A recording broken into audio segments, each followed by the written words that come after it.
A memória foi uma das primeiras formas de registro da história humana. Seu suporte inicial foi a oralidade, uma das poucas formas que permitiam aos seres humanos dividir sua experiência com as gerações vindouras. Hoje, a relação entre a história e a memória gera debate sobre suas aproximações e distinções, usos, desusos, abusos, esquecimentos e também silenciamentos. Olá a todos, eu sou o professor Caliel Alves, sejam muito bem-vindos a mais um vídeo desse canal.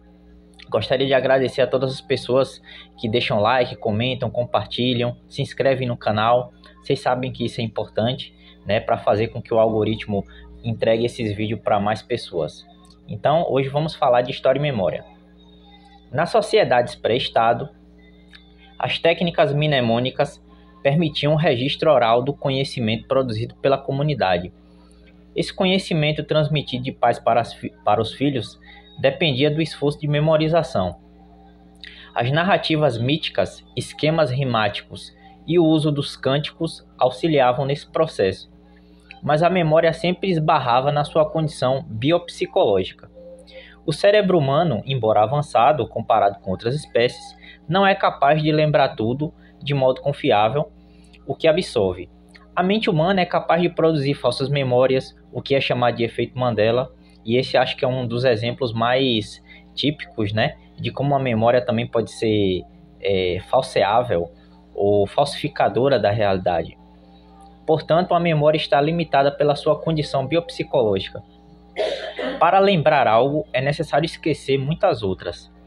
Na cultura greco-romana, a memória era chamada de mnemônise, que da sua relação com Zeus, deu à luz as 9 musas do Olimpo. Dentre essas filhas estava Clio, ou seja, a história. Filha essa que tomaria o espaço da mãe ao longo do tempo. Então, a história destrona a memória, né? Assim como na Grécia Antiga, a história nasce da memória, mas precisamente de suas limitações.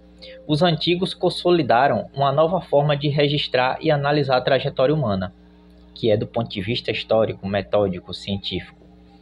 Para o historiador José da Assunção Barros, a memória é uma relação dialética entre a lembrança e o esquecimento. A memória não é um dado natural, ela é construída socialmente. Ela não é um espaço inerte, ao contrário, ela envolve as pulsões criadoras da humanidade. Essa surge das necessidades individuais e coletivas, das crises, dos traumas, da busca pelas origens, baseada em Barros, abro aspas, de modo a superar a inadmissível avaliação da memória como um mero depósito de dados e de informações relativas à coletividade ou à vida individual, devemos pensar na memória como instância criativa, como uma força de produção simbólica, como dimensão fundamental que institui identidades e com isto assegura a permanência de grupos. A memória, portanto, já não pode mais nos dias de hoje ser associada metaforicamente a um espaço inerte no qual se depositam lembranças, devendo ser antes compreendido como território, como espaço vivo, político e simbólico, no qual se lida de maneira dinâmica e criativa com as lembranças e com os esquecimentos que reinstituem o ser social a cada instante. Fecho aspas. Para alguns teóricos, história e memória são faces de uma mesma moeda. No entanto, o procedimento das duas formas difere na construção e nos seus objetivos. O memorialista, ao escrever, busca preservar. Suas motivações são afetivas, muitas vezes nostálgicas. Um regresso imaginário aos tempos de outrora, quando se considerava que tudo era melhor, o dilema da Idade Dourada. Os historiadores de ofício, ao contrário, a tudo buscam desnaturalizar. Nesse sentido, a história se afasta abruptamente da memória. Ao invés de memorizar para a posteridade, o ato historiográfico contextualiza, confronta, critica, relaciona, compara, quantifica, serializa, ou seja, realiza uma série de procedimentos analítico-críticos. O museólogo brasileiro Ulpiano Toledo Bezerra de Menezes diferencia, abro aspas, evidencia-se como imprópria qualquer coincidência entre memória e história. A memória, como construção social, é formação de imagem necessária para os processos de constituição e reforço da identidade individual, coletiva e nacional. Não se confunde a história, que é forma intelectual de conhecimento, operação cognitiva. A memória, ao invés, é operação ideológica, processo psicossocial de representação de si próprio, que reorganiza simbolicamente o universo das pessoas, das coisas, imagens e relações, pela legitimação que produz. A memória fornece quadros de orientação, de assimilação do novo, códigos para a classificação e para o intercâmbio social. Fecho aspas. Modéstia à parte, minha posição em relação à memória é a mesma de Menezes. Eu entendo história e memória como coisas diferentes, como a história como um processo científico e a memória como um processo que está no ramo dos afetos, do campo dos afetos. Então, a memória está linkada aos afetos. Diferenciar a memória da história não é ignorar a relevância da primeira, nem hierarquizar com base na segunda. Os processos mediados pela metodologia científica não podem ser confundidos com as representações memoriais da humanidade. O historiador de ofício não faz graduação em memória. Não aprende técnicas mnemônicas, mas sim um método de pesquisa historiográfica. A transição da memória do seu suporte oral para o escrito permitiu um maior rigor nas suas análises. Era possível manter os registros sem depender da memória das pessoas. Sua distribuição quebrou os limites geográficos. Tais questões não livram o historiador de problemas éticos acerca da memória e da escrita da história. A filósofa brasileira Jean-Marie Gagneban nos situa nessa condição. Abro aspas. Paradoxalmente, a consciência da fragilidade essencial do rastro, da fragilidade essencial da memória e da fragilidade essencial da escrita, e ao mesmo tempo uma definição certamente polêmica, paradoxal e ainda constrangedora da tarefa do historiador, é necessário lutar contra o esquecimento e a denegação. Luta, em suma, contra a memória, mas sem cair em uma definição dogmática de verdade. Fecho aspas. Textos escritos também estão sujeitos à deterioração, falsificação e leituras acríticas. A verdade produzida pelo discurso historiográfico não está livre da subjetividade do historiador. A pesquisa, as fontes históricas e a abordagem são escolhidas pelo pesquisador. As perguntas são feitas no presente, mas as respostas são buscadas pelo que o passado nos legou. Essas respostas também são temporárias. Tá gostando do vídeo até aqui, pessoal? Se inscreva no canal, curta, comente, compartilhe. Deixe sugestões de vídeo, eu sempre estou analisando, as sugestões e venho trazendo esses vídeos com base no que vocês também estão pedindo. Então, muito obrigado. As sociedades memorialistas cederam espaço para as sociedades históricas. O mesmo que dizer que os pertencimentos na modernidade são definidos pelas relações socio-históricas e não mais pelas relações de memória. A memória nem por isso desapareceu da face da Terra. Ela encontrou espaços cada vez mais institucionais e simbólicos pelo efeito da patrimonialização. Museus, casas de memória, calendários comemorativos são apenas alguns exemplos. A memória naturaliza os fenômenos históricos, lhes confere um certo fatalismo, promove a ilusão biográfica, quando não hierarquias em que só existem desigualdades. Cidades ancoram sua memória em mitos de fundação, eventos mais sobrenaturais do que históricos. Como descreve o historiador francês Pierre Nora, há locais de memórias porque não há mais meios de memórias. O lugar de memória é também o lugar dos restos, uns achados e perdidos de sentimentos, representações, discursos, linguagens e experiências do passado. Daí surge a necessidade dos lugares de memória. Na ausência do que foi, lembramos a idealização do tendo sido. Pierre Nora descreve as origens dos lugares de memória, abro aspas. Os lugares de memória nascem e vivem do sentimento, que não há memória espontânea, que é preciso criar arquivos, que é preciso manter aniversários, organizar celebrações, pronunciar elogios fúnebres, notariar atas, porque essas operações não são naturais. É por isso a defesa das minorias, de uma memória refugiada sobre focos privilegiados e enciumadamente guardados, nada mais faz do que levar a incandescência à verdade de todos os lugares de memória. Sem vigilância comemorativa, a história depressa as varreria.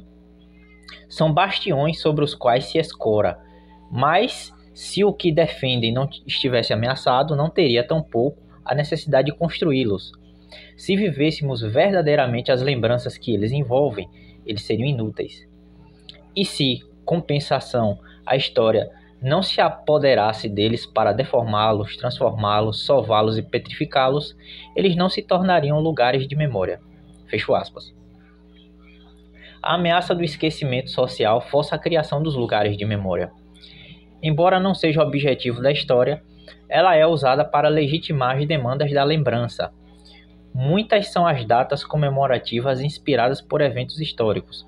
Para cada memória reativada, uma outra cai em esquecimento.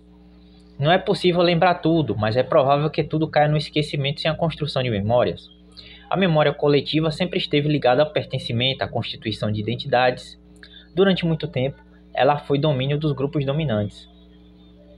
A genealogia não apenas estabelecia laços com o passado, mas conferia prestígio para esses grupos mais abastados da sociedade. A escrita modificou a relação com a memória. Agora ela podia ser criada por qualquer pessoa, durante os fatos históricos ou mesmo depois que eles viessem a acontecer. A psicóloga Jo Gondar trata da importância de refletir sobre a memória para além de resgate. Abro aspas. Pensar a memória é como uma relação, abre a possibilidade